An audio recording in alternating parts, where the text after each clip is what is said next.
బాడీని ఎలా అర్థం చేసుకోవాలి, అసలు లోపల ఏం జరుగుతోంది, ఆ ప్రాణశక్తి ఎవరైనా ఏదో రిమోట్ వేస్తే టీవీ వెలిగినట్టు టీవీ కనిపించినట్టుగా ఏంటంటారు, ఎలా చూడాలంటారు దీన్ని?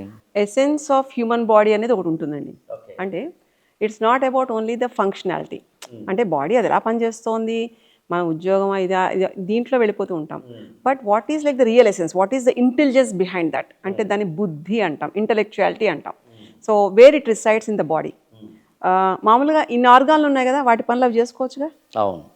ఒకదానికొకటి సమన్వయం లేకుండా కూడా ఒకటి ఎవరో చెప్పినట్టుగా, ఇప్పుడు ఏదో చీకట్లో తాడు కనిపిస్తే పావును పరిగెట్టుకుంటూ భయపడిపోయే ఎమోషన్ దగ్గర నుంచి అది పాము కాదని చెప్పి ధైర్యం చెప్పేంత వరకు ఆ మధ్యలో జరుగుతున్న ఒక చిన్న సంఘర్షణ దగ్గర నుంచి బ్యాలెన్స్ చేసే అంత ఇంటెలెక్చువాలిటీ ఎక్కడి నుంచి వస్తుంది అంటే ఇట్స్ నాట్ అబౌట్ ఓన్లీ ఒక 12 ఆర్గాన్ సిస్టమ్స్ ఉన్న హ్యూమన్ బాడీ కాదు.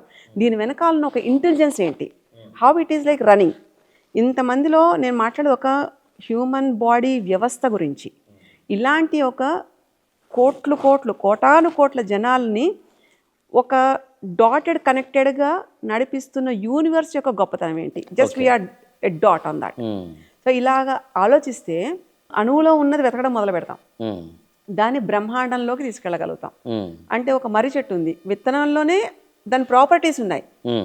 అలాగే మనిషి ఉన్నాడు, ఆ మనిషి యొక్క దాంట్లోనే అతనిలోనే దైవత్వం అనే ఒక ప్రాపర్టీ ఉంది. ఓకే.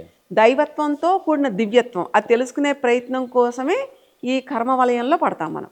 సో ఇంత ఇంటెలిజెన్స్ ఉంటున్నప్పుడు అది ఓన్లీ మనం తిన్నది, ఇప్పుడు మనం లంచ్ చేసిన తర్వాత అది ఎలా అరుగుతోంది, అరగడానికి గల కారణాలు ఓన్లీ కెమికల్స్ అయినా, లేకపోతే ఎంజైమ్సా, లేకపోతే బైల్ జ్యూసా, ప్యాంక్రియాసా, వాటివేనా? ఒకవేళ అవి సెక్రిషన్స్ కనుక సరిగ్గా లేకపోతే పనిచేయదుగా. అప్పుడు మనం మెడికేషన్స్ ఇచ్చి దాన్ని పూర్తిగా ఆపేస్తున్నాం.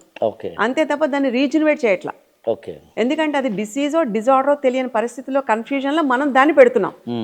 యాక్చువల్గా అలా ఒక్కసారి ఆలోచించండి. మనం అన్నం కలుపుకొని తింటున్నాం, నవ్వులుతున్నాం, మింగుతున్నాం, లోపల అది స్టమక్లోకి వెళ్ళి అది మిగతా ఆమ్లాలతోటి, HCl లాంటి దాంతో, ఎంజైమ్స్ తోటి కలుస్తోంది. ఆ తర్వాత గుడ్ బ్యాక్టీరియా, బ్యాడ్ బ్యాక్టీరియా అన్నది బాడీలో అది మనకి యాక్టివేట్ చేస్తుంది హీలింగ్ సిస్టమ్కి.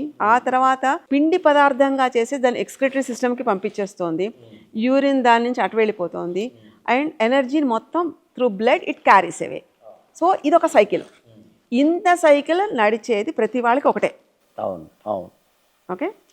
మరి ప్రతి వాళ్ళకి ఒకటే లాంటి రోగాలు రావట్లేదే.